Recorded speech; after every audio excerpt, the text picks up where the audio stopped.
5 லட்சத்துல இருந்து நம்ம 10 லட்சம் ஆக்கணும் அப்படி டபுள் த அமௌண்ட் பிரீமியம் நம்ம கட்ட மாட்டோம். ஏன்னா இப்ப இருக்கிறதுலே நம்ம 5 லட்சம் வரைக்கும் அந்த நம்ம கிளைம் பண்ற பயனாளிகள் எண்ணிக்கை கம்மியா தான் இருக்கும். பார்த்தீங்கன்னா நம்ம கிட்டத்தட்ட 1.45 கோடி குடும்பங்களுக்கு நம்ம இதை கவர் பண்ணியிருக்கோம். அதுல 5 லட்சம் வரைக்கும் கவர் பண்ற கிளைம் பண்ற ஃபேமிலிஸே கம்மியா தான் இருக்கு. இன்னும் 25 லட்சம் வரைக்கும் கிளைம் பண்ற இது கம்மியா தான் இருக்கும். ஸோ இன்சூரன்ஸ் பிரீமியம் அது என்ன தேவைப்படுமோ அதுக்கான நிதியை நம்ம ஒதுக்கீடு பண்ணி தான் பண்ணியிருக்கோம். இது அப்படியே நம்ம 5 லட்சத்துல இருந்து 25 ஆக்குறதுனால 5 மடங்கு பிரீமியம் கட்டுறங்கிற மாதிரி வராது. கூடுதலா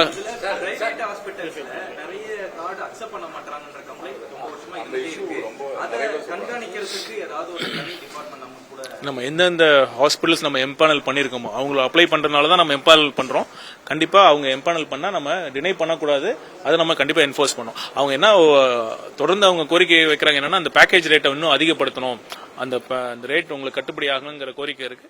அது நம்ம குழு வச்சு ரிவ்யூ பண்றோம். சார் 25 lakhsனால பிரைவேட் ஹாஸ்பிட்டல்ஸ் ரொம்ப இது ப்ராஃபிட்டபிளா இருப்பாங்க. if some person patient போனானா ஒரு சின்ன மைனர் சர்ஜரி கூட they will make it as a double. இல்ல அதுதான் 25 lakh அதுதான் மானிட்டரி கமிட்டி அதெல்லாம் போட்டுருக்கீங்க. இல்ல அதாவது எந்தெந்த சிகிச்சைக்கு எந்தெந்த அறுவை சிகிச்சைக்கு எவ்வளவு ரேட் நம்ம ஃபிக்ஸ் பண்ணிட்டோம். அவங்களா ஃபார் எக்ஸாம்பிள் ஒரு சின்ன சர்ஜரி அறுவை சிகிச்சைக்கு அவங்க இந்த இன்சூரன்ஸ் ஜஸ்ட் பிகாஸ் இன்சூரன்ஸ் அதிகமா இருக்கிறதுனால அதிகமா பில் பண்ண முடியாது. அதுக்கான நம்ம பேக்கேஜ் ரேட்டுன்னு நம்ம சொல்றோம். ஒவ்வொரு சிகிச்சைக்கும் இதுதான் அளவு அப்படின்னு நம்ம டிட்டர்மின் பண்ணிருக்கோம். இப்ப என்னன்னா அந்த பேக்கேஜ் ரேட் 10லன்னு சொல்லி தனியார் ஹாஸ்பிட்டல் சொல்லிட்டு இருக்காங்க. அதை ரிவ்யூ பண்றதுக்கு ஒரு கமிட்டி நம்ம பண்ணணும்னு சொல்லி கோரிக்கை வச்சிருக்காங்க. நம்ம கூடிய விரைவில் அது பரிசீலனை இந்த எம்பனல் ஹாஸ்பிட்டல்ஸ் அது எக்ஸாக்டா எவ்வளவு ஹாஸ்பிட்டல்ஸ் எம்பனல் பண்ணிருக்காங்க விவரம் எங்கிட்ட தெரியல. பட் நம்ம அது கவரேஜ் இன்னும் அதிகப்படுத்தணுங்கிறதா நம்ம திட்டம் இருக்கு. பாத்தீங்கன்னா போன ஆட்சி காலத்துல இந்த இன்சூரன்ஸ் ஸ்கீம்ல வரத்துக்குள்ளேயே அதுக்கே ஒரு ப்ராசஸ் இருந்துச்சு. உங்களை பார்த்தாதான் உங்களுக்கு கொடுத்தாதான் அந்த எம்பனலே ஆக முடியும் இந்த ஸ்கீம்ல, கவர்மெண்ட் ஸ்கீம்ல. அந்த மாதிரிலாம் இல்லாம ஒரு வெளிப்படையான முறையில நம்ம அந்த ப்ராசஸ் உருவாக்கி யார் யாரெல்லாம் விருப்பமா இருக்காங்களோ இன்னும் நம்ம அதிக அளவுல தனியார் ஹாஸ்பிட்டல் இந்த இன்சூரன்ஸ் ஸ்கீம்ல வரணுங்கிறதா நம்மளோட எண்ணமா இருக்கு. இந்த வைரஸ் காய்ச்சல் இந்தியாவில 4வது நகரமா சென்னையில அதிகமா பாதிக்கப்பட்டிருக்குன்னு ஐசிஎம்ஆர் நேற்று சொல்லியிருக்கிறாங்க. சென்னையில அதிகமா பாதிப்பு ஏற்பட்டிருக்கு. என்ன மாதிரியான விஷயங்களை தடுக்கிறதுக்கு நடவடிக்கை எடுக்கிறது? முதல்ல ஒரு விஷயம் சொல்லிக்கிறேன். இது அச்சப்பட அளவுக்கு நம்ம அதிகமா இல்லை. இப்போ போன வருஷத்தை கம்பேர் பண்ணனா இந்த மாதம் வரைக்கும் ஒரு 1258 அளவு N1 கேஸ். எக்ஸாக்டா ஃபிகர் வேணா நான் சொல்றேன்.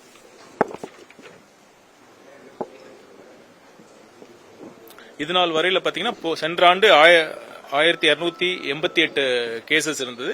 இந்த வருஷம் 1558 கேஸ் இருக்கு. பாத்தீங்கன்னா ஒரு சீசனல் ட்ரெண்ட் மாறி இருக்கு.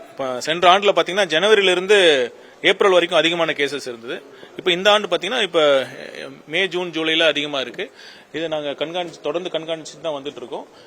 இது என்னன்னா இந்த அதிக அளவுல இந்த கேஸ் டயக்னோஸ் ஆனது ஒரு காரணம் என்னன்னா நம்ம நிறைய டெஸ்ட் பண்றோம். நம்ம நிறைய டெஸ்ட் ரொட்டீனா நம்ம நிறைய கேசஸ்க்கு சர்ஜரி கேசஸ்க்கும் கொஞ்சம் ஃபீவரா இருக்கிற கேஸுக்கும் நம்ம டெஸ்ட் அதிகமானதுனால நம்ம இந்த கேஸ் இருக்கு. நம்ம தொடர்ந்து கண்காணிச்சு தான் இருக்கோம். அதனால பொதுமக்கள் ஒன்றும் அச்சப்பட தேவையில்லை.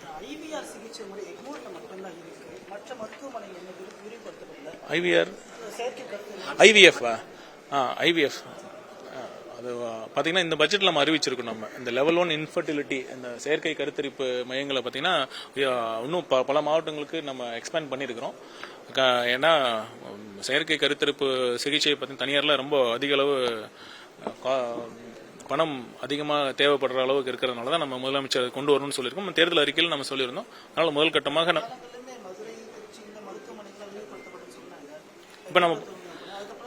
இப்ப நம்ம பண்ணிட்டோம். இப்ப கூடிய விரைவில் நம்ம பட்ஜெட்ல அனௌன்ஸ் பண்ணிருக்கிறோம். கூடிய விரைவில் நம்ம அனௌன்ஸ் பண்றோம். அனைத்து இந்த இது மட்டும் இல்ல, நம்ம மொத்தம் 125 புதிய அறிவிப்புகள் நம்ம கொடுத்திருக்கிறோம். நம்ம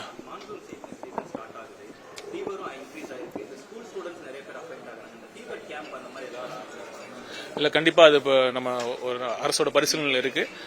நம்ம கூடிய விரைவில் நம்ம ஃபீவர் கேம்ப் பண்ணணும். பொதுமக்களுக்கும் இந்த நேரத்தில் நம்ம என்ன சொல்றோம்னா, நம்ம ஒரு காய்ச்சல் இருக்கிறப்ப, சளி இருமல் இருக்கிறப்ப நம்ம வீட்டில இருந்து பார்க்கலாம், டாக்டரை பார்க்கலாம். ஒரு சளி இருமல் இல்லாம ஒரு காய்ச்சலோட தலைவலி இருக்கு, வாந்தி இருக்கு, உடல் வலி அதிகமா இருக்குன்னா நீங்க கண்டிப்பா மருத்துவ ஆலோசனை நீங்க பெறணும். நீங்க எல்லா கேஸும் இப்ப டெங்கு சீசன்னால டெங்கு இருக்குமோ அப்படிங்கிற ஒரு எண்ணத்துல நீங்க இருக்கிறதா நம்ம ப்ரிகாஷனராக இருக்கிறது பெட்டர். அப்புறம் பகலில் கடிக்கிறத கொசுனால தான் இந்த ஏடிஸ் மஸ்கிட்டோ கடிக்கிறதுனால தான் இந்த டெங்கு பரவுது. நம்ம வீட்லேயும் நம்ம சுத்தமாக வச்சுக்கணும். இந்த கொசுவானது சுத்தமான நீர், கழிவு நீர், மலேரியா பரப்புற கொசு மாதிரி அனோஃபிலிஸ் மாதிரி இல்லை, சுத்தமான நீரில் தான் இருக்கும். நம்ம வீட்லேயும் நம்ம சுற்றி இருக்கிற பகுதியிலையும் இந்த மாதிரி தண்ணி மழை சீசனாக இருக்கனால சொல்கிறேன், அதை நம்ம தேக்காமல் நம்ம பார்த்துக்கணும். அதை நம்ம